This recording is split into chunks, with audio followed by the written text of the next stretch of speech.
Right now, it is time for the Media Beat here on Robin Hood Media with David Tereshchuk. David joins us on a Friday morning. You can find him at his own website, themediabeat.us. He's also a PBS television correspondent reporting on ethics and belief. And once again, the table has been set for us today. Good morning, David. Good morning to you. There's a lot going on in this world, David, that the media is involved in covering, especially the past couple of weeks. We'll start off in the good old red, white, and blue, the United States of America, where the president has learned his lesson. Oh, really? Oh, yeah. Tell me. Well, the lesson he's learned is... I must have missed that part of the story. No, the lesson he's learned is... He's learned a lesson, Yeah, huh? The lesson he's learned is the Senate will let him get away with everything he wants to do. Oh, that lesson. Oh, sure.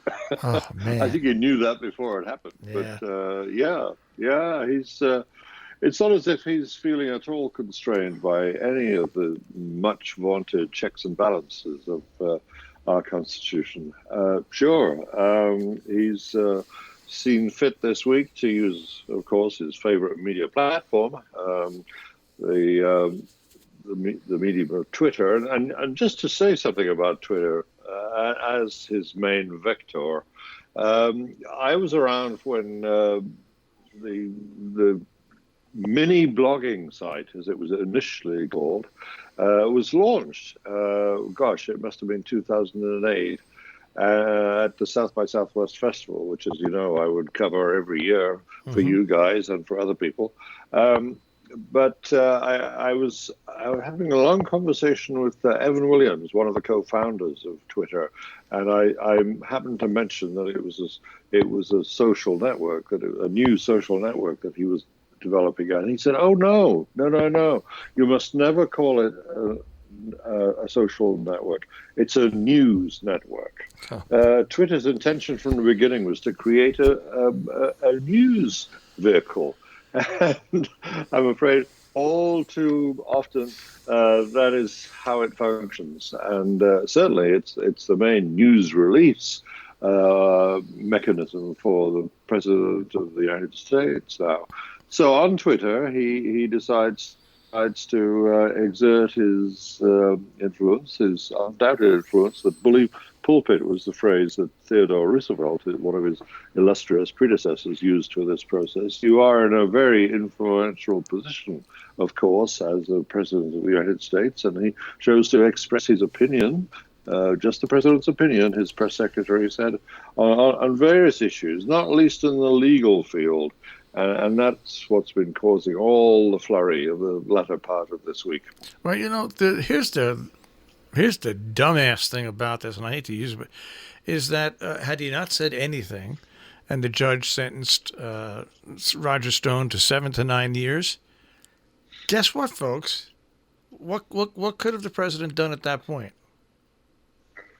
Well, he could swoop in and pardon him, Bingo. I suppose. Bingo.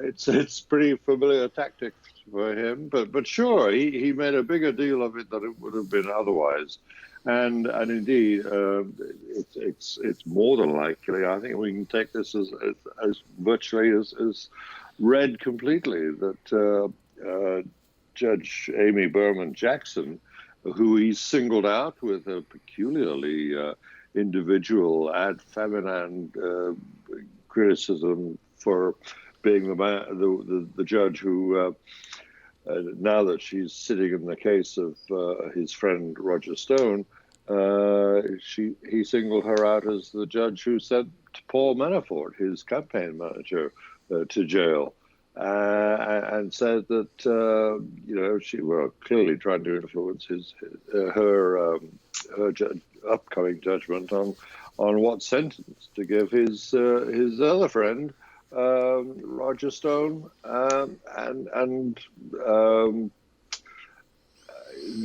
that is almost guaranteed. I think we can assume what I'm suggesting is that the judge is now going to, if the Attorney General feels, as he claims to feel, that he's not able to do his job properly because the president has been tweeting about his judgments, his decisions, the Attorney General's decisions, then how much is this judge going to feel irritated by presidential interference about her absolute right to decide on the sentence of someone who's been found guilty?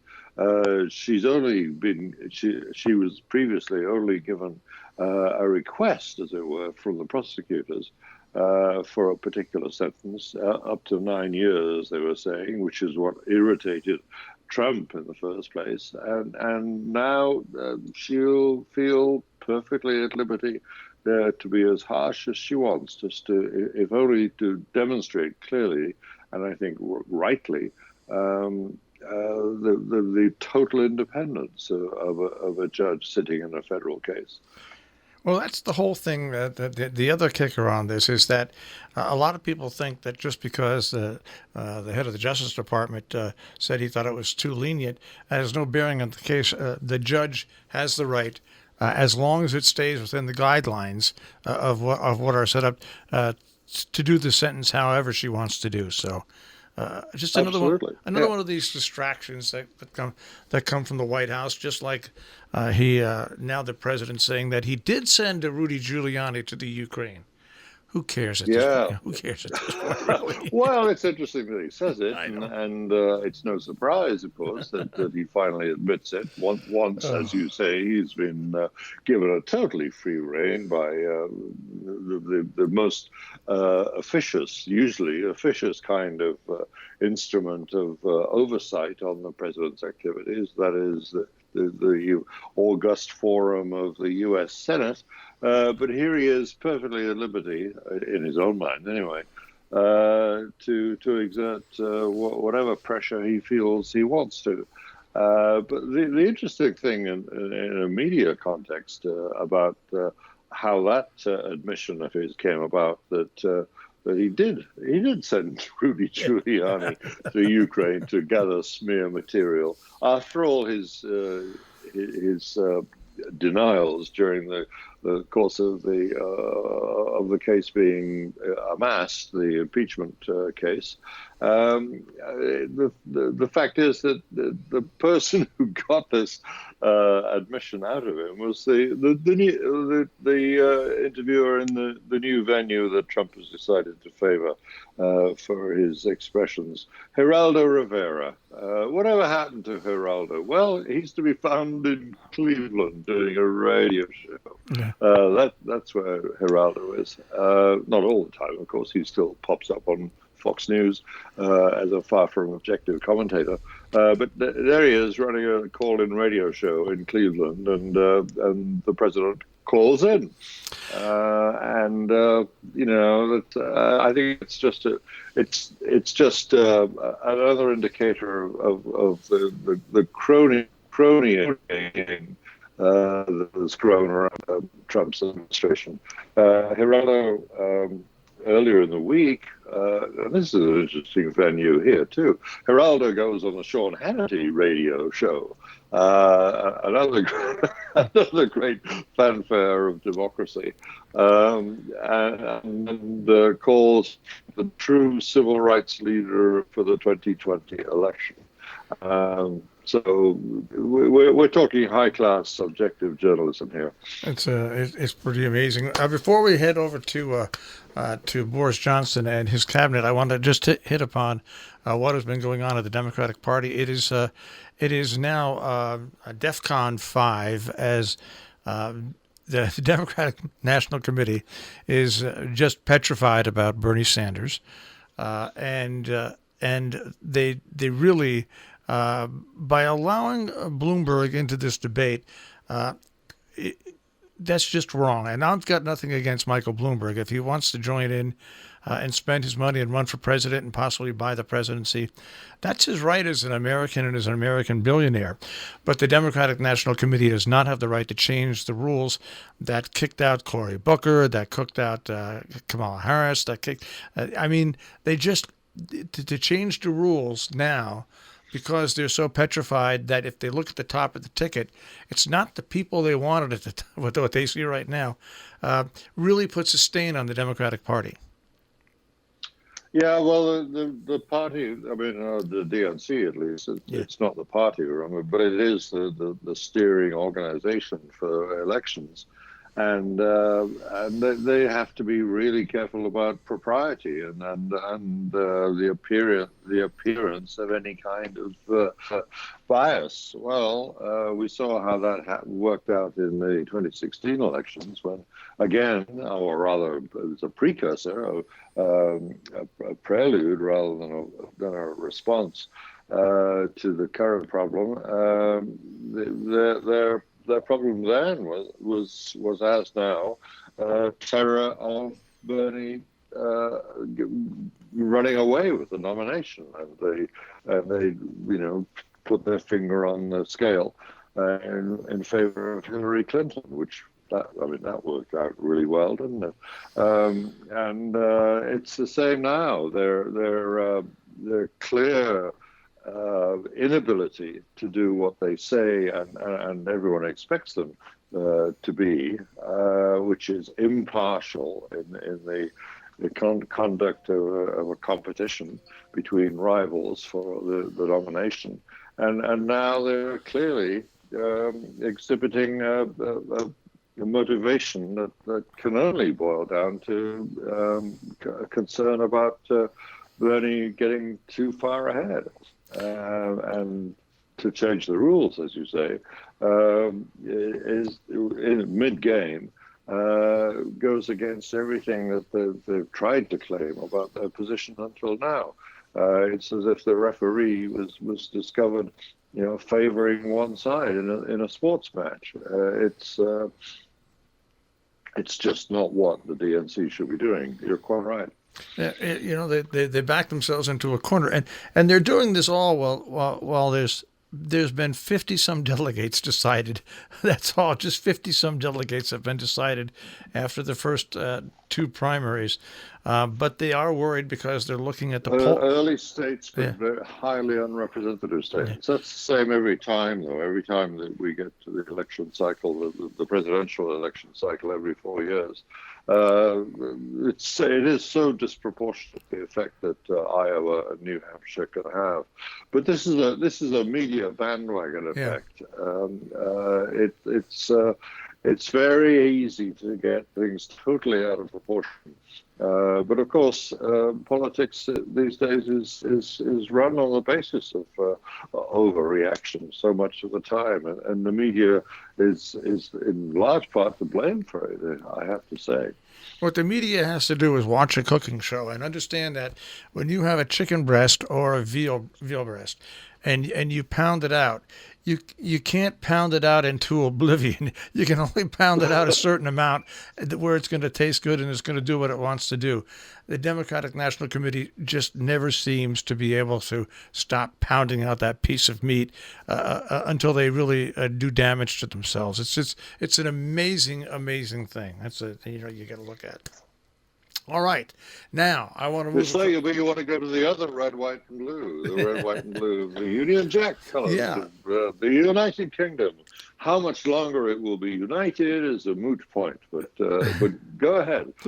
Well, I was looking at the BBC site, and he's got his new cabinet in there, and I do not know enough about it to have my own opinion. I look at the BBC where they say... a lot of the commentators over there are saying that he's choosing power over personnel. I'm not sure that that's any different than any initial prime minister, when they really get their hands on the job, would do. What's your take on the cabinet that Boris Johnson is putting together? Well, it's no surprise, and as you say, it's what the prime minister would, and what any chief executive in a country would want to do once he was established with a reasonably safe majority. In his case, a whopping great majority, and he doesn't feel confident because of that strength and stability of his position to make any kind of experiments. What he's doing instead is bolstering himself. He's surrounded himself with friends, in other words, and that tends to be what people do. With the notable and very significant exception, of course, of Abraham Lincoln, who created the famous cabinet of rivals. Of course, there was a man with supreme self-confidence at that point. Boris Johnson is no Abe Lincoln, and he needs to be surrounded by people who are going to be yes men and yes women to him. There is, interestingly, a surprise for the Conservative Party, a surprising number of women in this new cabinet and the lower ranks of the Boris Johnson government. That's one point to be said in his favor. The other thing is that, again, for the Conservative Party, although this is a sign of, overall change in the Conservative Party in Britain, quite a number of them are people of color, and that's a sign of the times, and a welcome sign, I think. But the sort of cronyism on Johnson's part is a kind of reflection of the Trumpian cronyism too. As I say, the people who he can pretty safely rely on to be on his side in most arguments. Certainly on the whole question of Brexit. We think of it as possibly being solved, but of course it's not. It's still the details of Brexit are now being worked out over the next year, and he's basically got rid of people who are enthusiastic for Europe, and he's promoted people who are solid Brexit people. And that's, it's just a fact of political life that that kind of politician will do that kind of thing. One particularly egregious bit of ill judgment has come out of that, though. In Northern Ireland, as you know, a part of the UK that I take a special interest in, the Secretary in the Cabinet for Northern Ireland, Julian Smith, has been kicked out and replaced by a strong Brexit guy called Brandon Lewis. The loss of Smith is really sad in an overall political sense, nothing to do with the narrow issue of Brexit itself. Julian Smith has only been in office just over 200 days, 204 days in total, I think.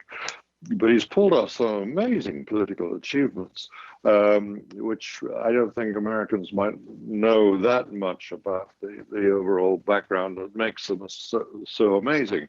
The achievements are that he's changed a moribund situation that developed 3 years ago. The supposedly autonomous government of Northern Ireland collapsed. Stormont is the name of their parliament building, and the usual sort of shorthand name for the governmental process in Northern Ireland is Stormont. So the Stormont government was totally out of action for the last 3 years.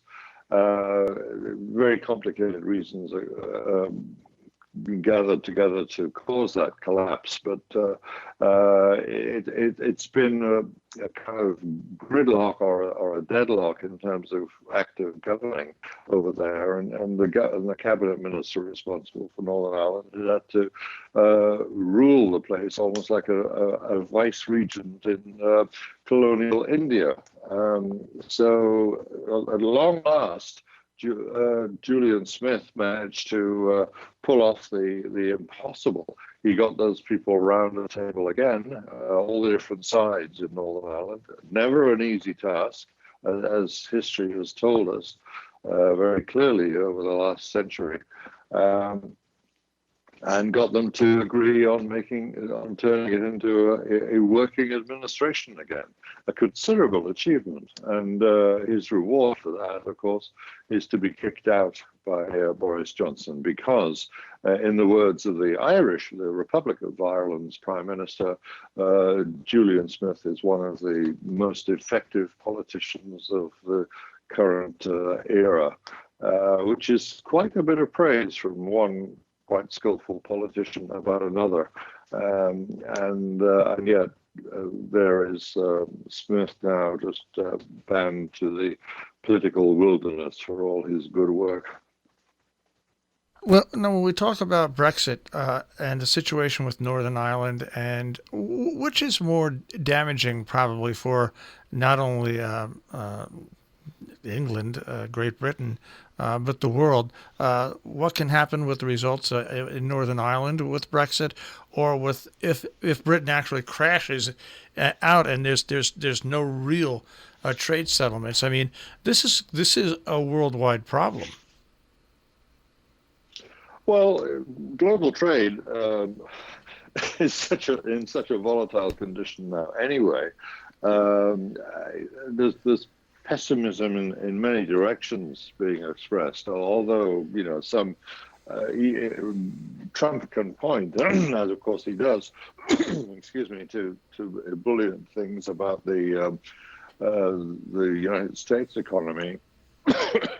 Please excuse me. He'll point, for instance, to very high numbers in the stock exchange, but the worldwide scene is not so encouraging. An overall slowing in the second biggest economy of the world. I mean, we're not exactly growing fast ourselves. Nothing that has been achieved in Trump's time, although he would claim otherwise. Is really that impressive in terms of economic growth. We're growing at a very slow rate, but the next biggest economy, China, is by comparison with its recent history, is frighteningly slowed down, and of course. The huge impact of the health crisis at the moment emanating from China, the coronavirus epidemic, is slowing things down even more. And we have an economic forecast that are veering on the gray to black side. And to have one element of that complicated and always incredibly interconnected panoply of world trade be as uncertain as Europe. I mean, one of the biggest trading blocs in the world messed around, as it were, by one of its members leaving and then just not working out a new position, which is the threat. If they don't come to a deal over the next, 10 months now, I think is the deadline that's supposed to be operating, then of course it'll worsen the position overall. And if the United States wants to take advantage of it, which is the subtext all the time when we talk about the United States and Britain coming to a new arrangement as a result of Britain leaving Europe, then we'll see America doing its damnedest to get the best deal it can get out of a very rich market, which Britain remains. Although it's not exactly shrinking, but then it's not exactly growing either. The prize which is America's to grab is not all that valuable, and it will probably redound in the end, and this is what many Brits feel, to America's advantage more than Britain. And there'll be a kind of imbalance in that new arrangement. And one of the particular things that the Brits fear more than anything else is that they're much vaunted and really rather precious to Brits. The National Health Service, which is in itself a huge market for instance, American pharmaceutical companies. We end up with a situation where America will be in danger of dominating that market and essentially exploiting a whole new realm, and the British will feel very badly ripped off by that. They certainly fear that right now, Boris's main job, for the sake of his domestic politics, is to make sure he protects Britain against rapacious American capitalism. I feel that that's a very sort of ironic position for this America-loving and Trump-loving Prime Minister to be in. And we can wrap up the show with Bansky in Bristol. He painted on the side of a building, and it now is covered and protected. It was his Valentine's painting, and he did it on the side of a building. Well, happy Valentine to everybody, but I think that's a wonderful way for Banksy to have celebrated this day of love. I don't know whoever owns that building has just made themselves a fortune, is all I can say. A major artwork they're now in possession of. Amazing. Well, I'm sure that next week will be just as exciting as this week, David, in the world of media. And we'll see what happens over the course of the next 7 days. Can't wait. All right. Thank you, David. Thank you. That is the Media Beat with David Tereshchuk here on Robin Hood Radio. Of course, you can find it on demand as well, robinhoodradio.com. Click on the Media Beat, and we rebroadcast, David, over the course of the weekend and the noontime hour in the next week as well.